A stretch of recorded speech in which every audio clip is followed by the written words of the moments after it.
Hello, this is Kristen from Massively Tiny Stitches coming to you with another Stitch with Me. I am working on Mini Princess Asleep by Yvonne Gilbert. This is my focus project if you haven't watched any of my other videos. This is my focus, trying to get it done August at the latest is when I'm looking to get her finished. This is the project that went on a little mini adventure for me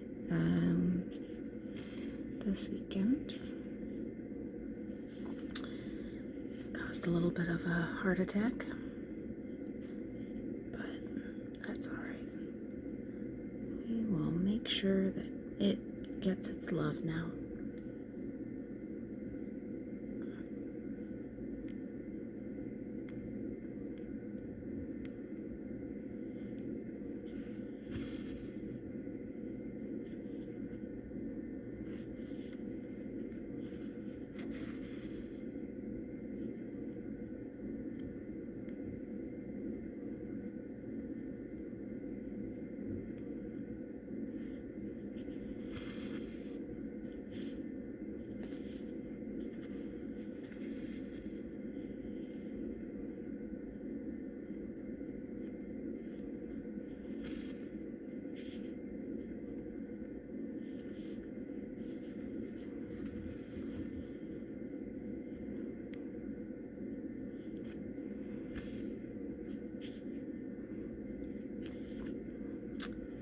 Funny, I've been thinking about the channel and like what do I want to do, how do I want to make a schedule, what does that look like, do I want to be consistent, kind of parts of it. And I have so much stuff that I do on a weekly basis from a stitching perspective that I was thinking about how do I break it up and make it consistent for you, right? Like I don't, these are not short videos, so I'd have zero expectation of people watching every single video that I make. That is insane to think about.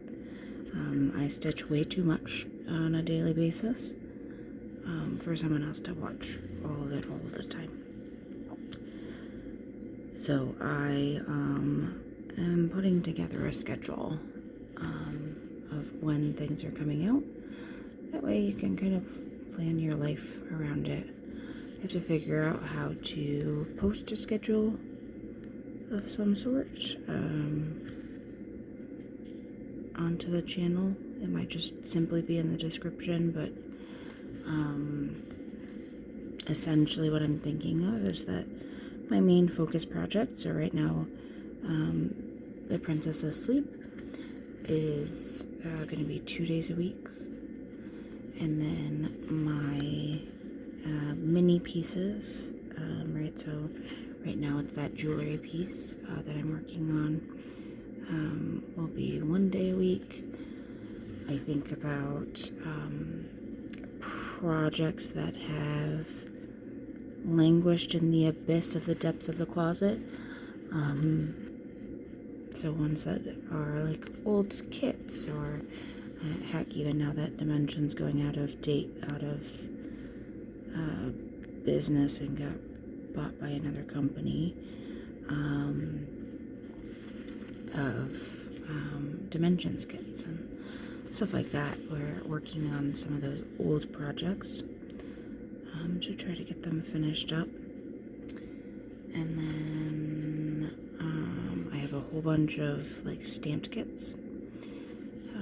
I do, that's essentially all that I did last year was stamped kits. My brain was so tired that it really just needed that full, I guess, disconnect of like, I don't want to be thinking about things, making decisions, counting at the end of the day. So I have a million and one stamped kits that I want to continue working on. And then, like I did last week, what I'm calling those Freaky Friday stitches, which is the stitching on unconventional materials kind of portion of it. I did get permission for a fun one at the house, and by permission I mean my wife had said that, hey, that'd be cool, kind of parts to it. So it's funny, I have stitched a lot in my life, and I guess I never have the assumption that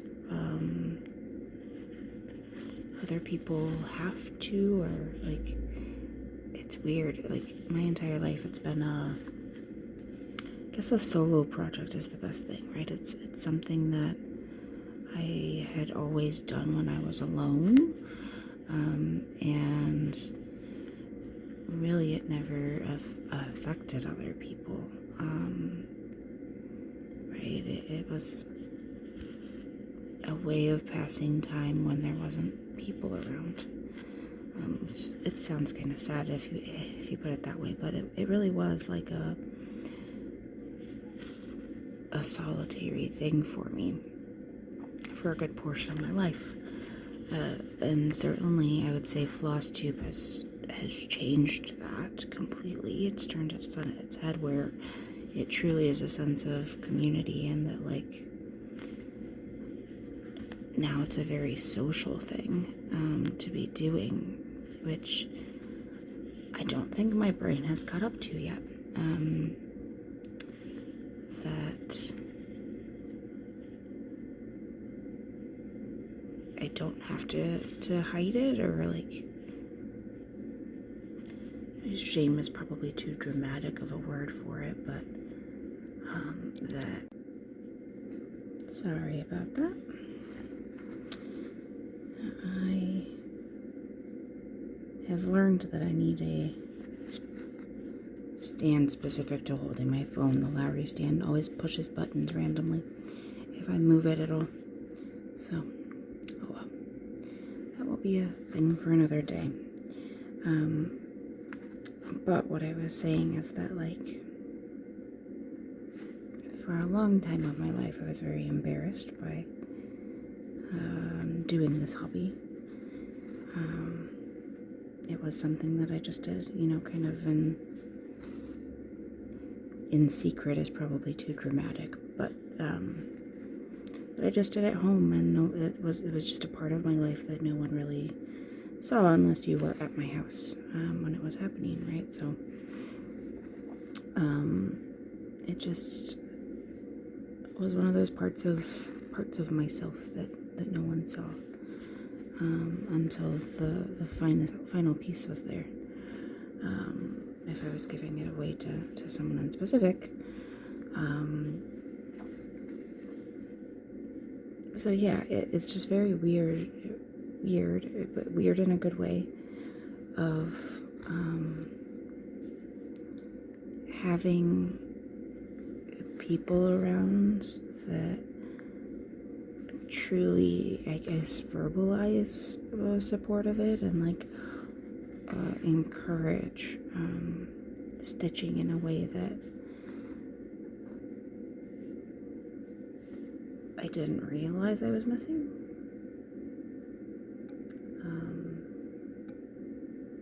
Come on. Nope, not the settings button. Oh, sorry guys, I gotta move you again.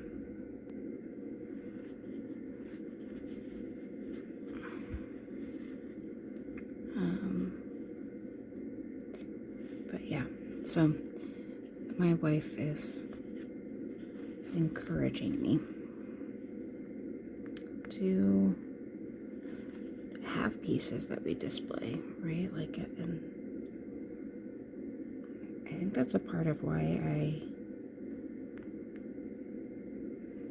don't make pieces for myself. It's turning into a therapy session for me, guys, apparently. But that it's just that very,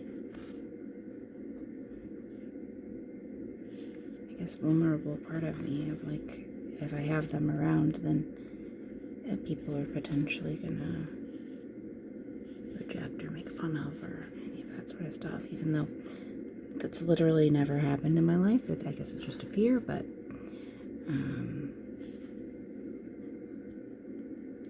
that's a thing. So, I don't know. Therapy this morning. Who knew I needed it? But yes.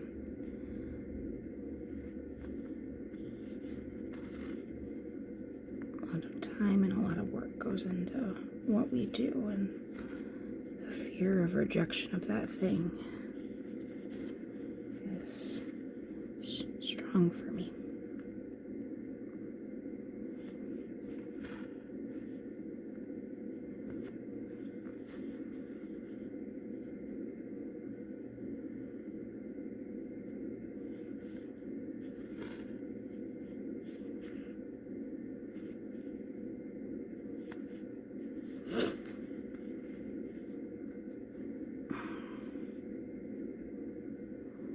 I'm allergy sniffly, not a tearful version. Sorry, guys. I'm also losing my voice, which doesn't help.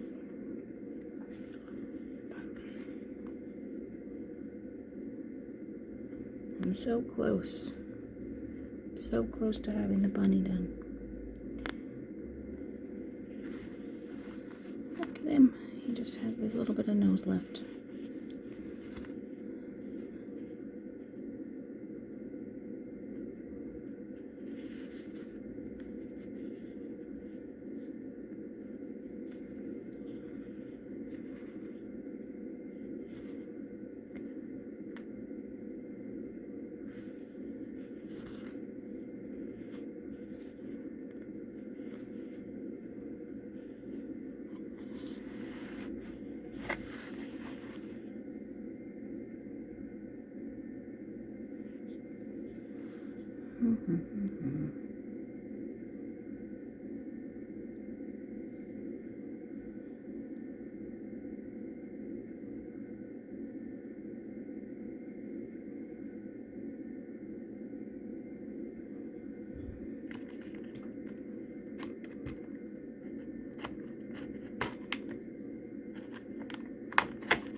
Excuse me.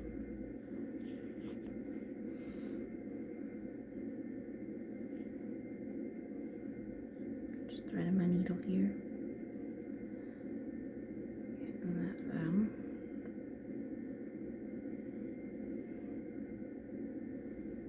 Alright, let's get back.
if anyone didn't see,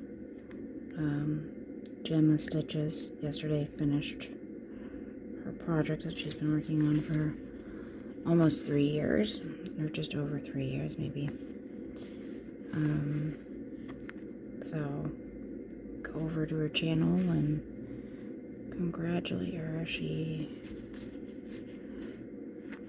has been one of those people that's been very influential in terms of making a channel at the end of it. She very much has been a consistent force in the YouTube world for a cross stitch. At least from what I see.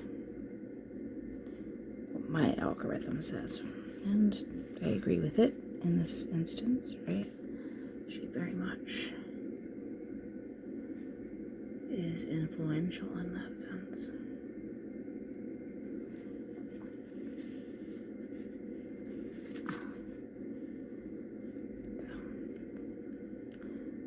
Like I said, go over, congratulate her.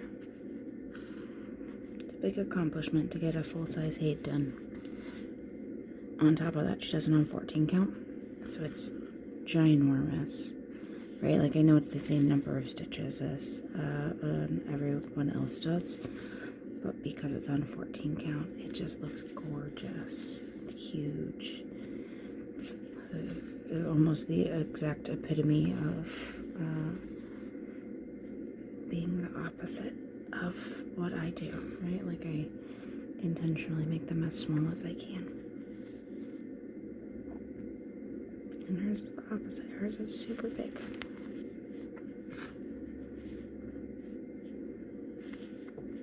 I swear, guys, the whole reason why I do small, though, is that I'm too cheap to spend that much money on floss. I cannot imagine how many skeins she has to use of floss to be able to do that. I love having one strand to make it cheaper, and I very much love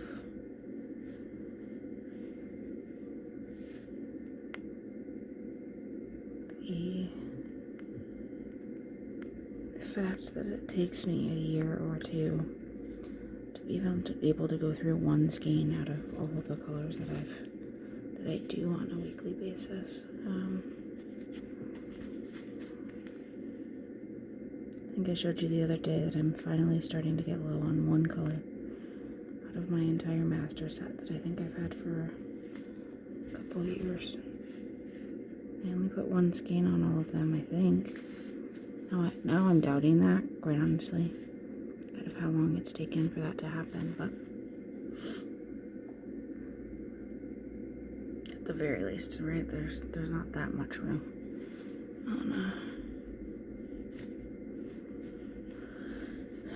on a spool, so just interesting, very interesting.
stitch out of this color. One more. Let's see if I can push it. Oh, we're good. We're good.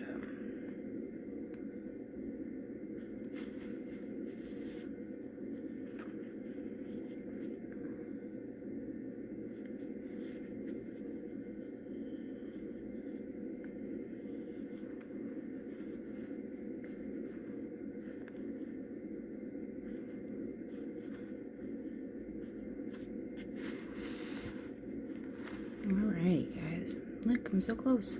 So close. I did finish filling in this flower yesterday. That was fun. Would have been a good thing to film, but I was busy doing other stuff, so I did that while we were playing D&D yesterday.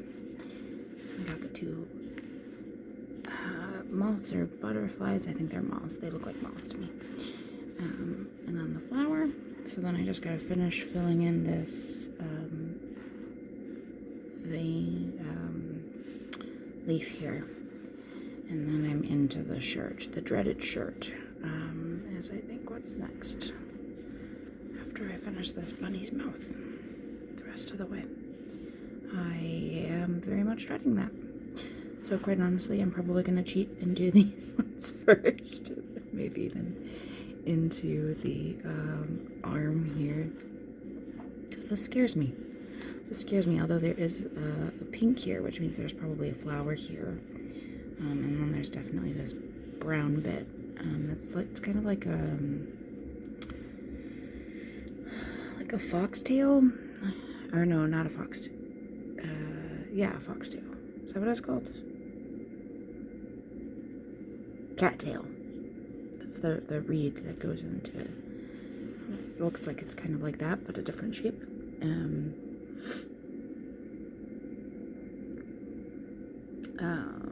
But yeah, so this does cut up this a little bit, but this is still a lot of white. I do have a lot of that stitched in already, though. I don't know if you can tell. So at least this section is filled in.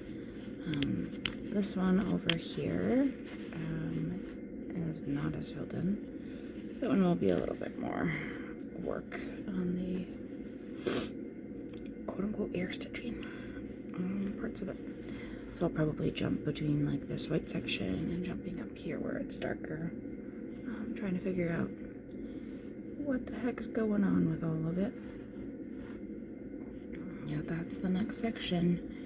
With this bunny being complete, the page break is I think these stitches down here are technically still on this left page.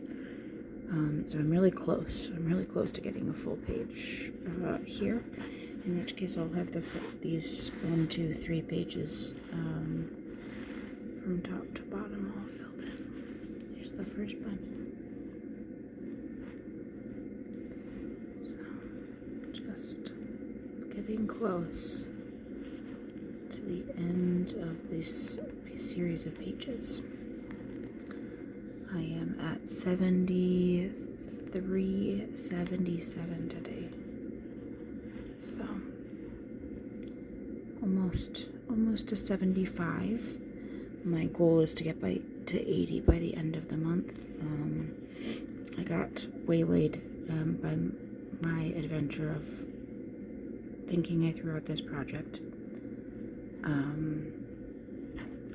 So I didn't get this much done this weekend, as I typically do on a weekend, which puts me at a little bit behind the 8 ball for the month. I did pass that 73.35 or 33. That would have been a third. Yesterday, so on the 12th instead of the 10th. So I'm a couple days behind, and unfortunately those are the weekend days that I usually get caught up on my stitching. So I'm going to try and fill in and get that going as much as possible. try to get caught up this week. So it'll be a little bit more focus on this, a little bit less on my fun projects, my side quests, as Stitch and Yogi calls them. And we'll do that. Alrighty, guys. I'll see you on the flip side. Bye.